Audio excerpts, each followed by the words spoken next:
Thank you all so much for coming, and it's great to be amidst fellow Jane Austen fans with some actual Jane Austen objects in front of you.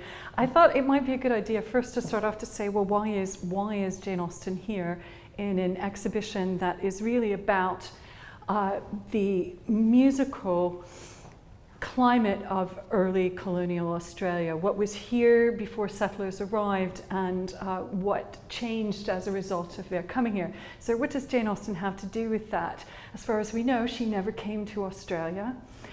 In fact, she didn't get out of Hampshire all that much. So it does seem like a bit of a stretch at times. But it's important to remember that Austen was the same class and very much involved in the social practices of that class, of the same people who came to Australia as colonial administrators and as early settlers. Two of her brothers were in the Navy. Her brother Frank became quite prominent. They sailed all over the world and were very much involved in the expansion of the empire in the late 18th and the early 19th century. So if things had happened otherwise, and if she had married within her social milieu, she could quite likely have come to a colonial settlement in Australia or elsewhere.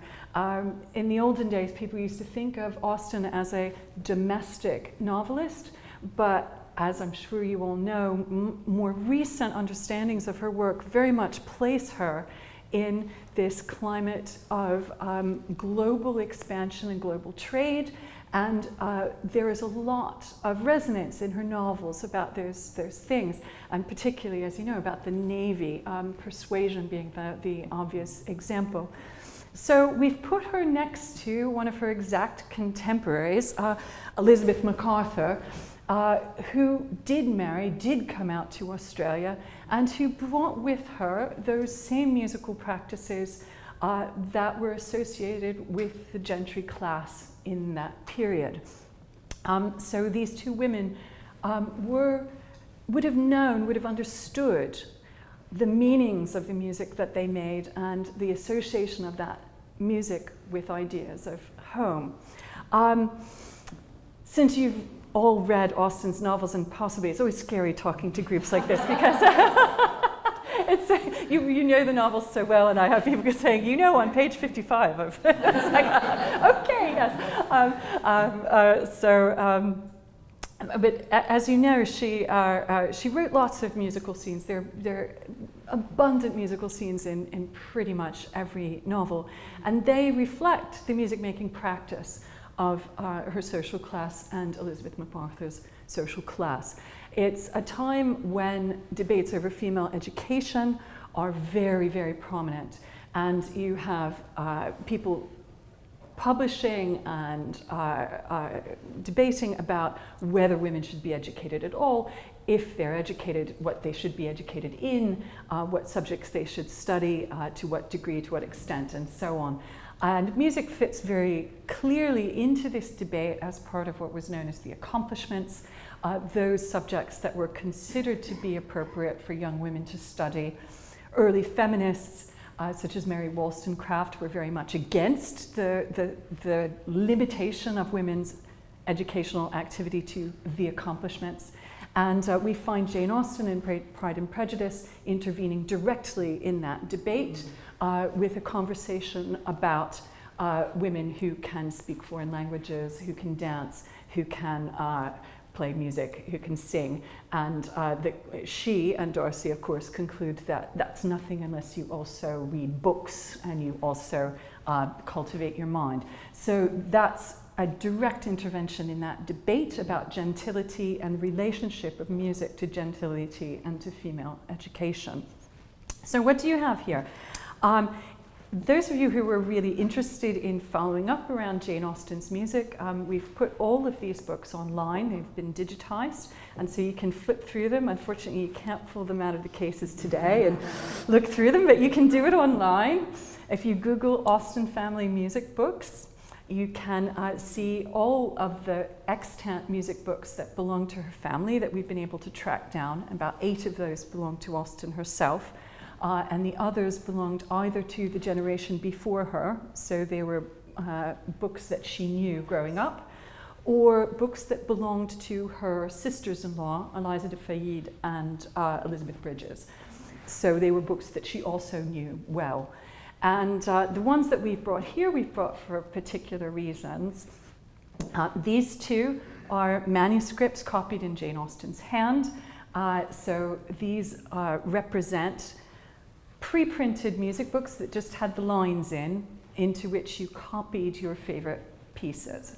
This one is devoted to vocal music and this one to keyboard music. And the book over on the other side there in front of you, in between the early editions of the novels, is a collection of printed sheet music that represents selections of sheet music bound together for Jane Austen. So although it's printed, it's her copies of these works. So what's the significance of these things? Well, these manuscripts, and to a certain extent the printed book as well, represent the music that Austen knew and loved and performed. She started studying the piano fairly early on. The family did not have a piano in 1786 when her soon-to-be sister-in-law Eliza de Faïd came to visit from France. They had to borrow a piano. But by the early 1790s, they had one for her use. So sometime in that period, they bought a piano, and she began to take piano lessons from George Chard, who was a local organist in Winchester. And these books were started at around that time. These two books started around the early 1790s, early to mid, and continued up for some years. So they represent entering music over a continuous period for a while. She talks about this in one of her 1799 letters to Cassandra, that Elizabeth, her sister-in-law, is teasing her about how much time she's spending copying out music.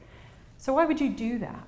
Why would you sit copying down music when you can go out and do a shop and you can buy it, as you can see on the other side? Well, one reason is because you might visit someone and they have music that you don't have and that you can't buy because it's not in the local shop, or you don't have somebody who can send it to you from London. So how do you take it away? You don't have a photocopier, you can't snap it on your phone, so you copy it out. And that's quite a bonding social practice if you think about it. If you think about yourself as a teenager perhaps saying, have you heard this one, you know, with your phone, or in my day, your collection of 45s. You know, sharing your music with your friends as a teenager, this is the way that you do it. So some of those practices that we associate today with modern media actually are already in place on paper in the late 18th century, as teenage girls in particular trade music around with each other. And so they create bonds with each other through that practice. It's quite interesting because we think of music, learning music, as something that girls do for the marriage market or whatever, but who do they mostly make music with? Other girls, right? So that's really quite an interesting thing to think about when you think about that whole debate around the accomplishments. So you take away you can borrow someone else's music and copy out your favorite pieces. Do you know the scene in Emma? There's a very small, blink and you miss it, but the marriage proposal that goes to Harriet Smith goes to her in some music that she has loaned to Farmer Robert's sister to copy, and when the music's returned, what's inside is the marriage proposal. So that's all about this practice of giving music to someone else to copy, loaning it out and getting it back. In this case, there's there's a wonderful, I love talking to the Jane Austen people because you all know this stuff. There's an absolute great letter between Fanny Knight, her niece, and Jane Austen. Those of you who've read the letters know there's this period when Fanny is considering a marriage proposal from, he's called Plumtree, I think he's called. And she's trying to decide what she's going to do, and she's asking her Aunt Jane for advice. And the practice at that time was if you sent a letter to someone, it would be read aloud or traded around the family. It was news, right? Not a private letter. But Fanny did not want everyone to know what was going on. And there's a line in this letter, the response from Jane Austen, who says, "Your device of sending the letter in the package of music worked perfectly." No one asked. She sent some music to her aunt, and inside was this letter that she didn't want anybody else to see. So still, even in much later life, Austen was trading music around the family with her nieces. There's some wonderful letters also from her niece Caroline and to her niece Caroline about making music together. So these copies, they're not compositions, but you could intervene and change things if you wanted to or if you needed to. So one of the nice things when you come to look very closely is you come to look at this vocal manuscript here. And the song that it's open to is called The Soldier's Adieu. And it's by a composer called Charles Dibdin, who was born in Southampton, actually, where I work at the University of Southampton, and who was very famous for his comic songs and for his characters that he portrayed as a one-man entertainer. He did quite a lot of these kind of one-man show type things. This piece occupies a kind of different register. He also wrote a lot of patriotic songs throughout the period of the Napoleonic Wars. This one is a scene where a soldier is leaving for battle and he's telling his wife not to cry because she's a soldier's wife, she should be brave, and that she should pray for him, and when he's on the battlefield, her prayers will ensure that he returns safely. And at the very bottom of the page, where it says, "Remember, you're a soldier's wife," she's crossed that out and written sailor's wife. So as she sang it, this is about sailors going away from home. And at a time when her brother Frank and her, two of her brothers were going away, no one knew if they were going to come back. She turned this piece into something that was very much reflective of her family's feelings and their biography. So that was something that you could do. So these represent, I tell people, Jane Austen's playlist. This is what, if she'd had a phone, this is what would be on her phone. These are the pieces that she knew, the pieces that she thought were important enough that she wanted to copy and learn. How about that one over there? Well, this is printed music, but again, just like on your phone, you buy the music, you're not composing it. And it arrives on your phone as a complete object. You can't change it, unlike the manuscript music. You're buying something that at first glance feels like a commodity. But you put it together on your phone with other pieces of music in a way that's unique to you. And that's what these bound volumes represent. When a single individual buys different sheet music and has it bound together for their own use, that's, again, like their playlist. It's unique in the way that it reflects their choices from all of the music that's available to buy, and how they choose it and order it, put it together, what they put it together with, and how they bind it. Tells you a lot about how they understood that music and how they understood that music in relation to their own lives and to the place that they called home. This particular book we chose because it has two prints, each one containing 30 Scots songs. So most of the book is of Scottish music. And again, as far as we know, Austen never went to Scotland. And she doesn't really treat Scottish questions in her novels to any great degree. However, in this period, everybody had Scottish music. Like everyone. It's sort of like everyone in my generation had ABBA. You know, none of us were Swedish and we didn't go to Sweden, but we had it. And so she, like many, many other people, found this music appealing.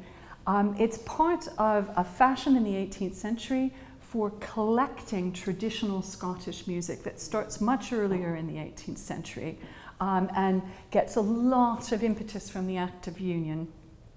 becomes not only a Scottish national music, but something that's part of British national identity more generally. And it's something that connects up people across different social classes as well, because the music is being collected from labourers, from urban lower class people all over the place. There are even adverts in the 18th century papers from Scottish music publishers saying, if you have any tunes, bring them, because we'll pay you for some tunes. It was a real passion. And we have poets like Robert Burns who are writing new lyrics for this music. It's a huge, huge thing. And this becomes something that then British people take with them wherever they go. So colonial administrators who come here, whether they're Scottish or not, they bring Scots songs with them. And the Scottish settlers who come here bring these songs with them as well. So you could hear them in taverns, you could hear them in fields, you could hear them in parlours, because what you see there are arrangements of this music to be played in elite settings. And so it connects up people across the social classes, but also across the empire. This idea of Scotland as conveyed through traditional music becomes a thing in the 18th century that's still with us today, if you think about it. Though nowadays we tend to think of it as the music of taverns and of folk musicians. In this period, it's not only that, it's also the music of the gentry. And Austen had not only the 60 songs that are in this book, but this vocal manuscript has got further Scots songs, and it also had, and this book of keyboard music has keyboard variations on Scots songs as well. So it's kind of everywhere. And that's really all I have to say about these books right now, but I'm really happy to answer questions if I can, and to hear from you about what you think about them and let you have a closer look at them.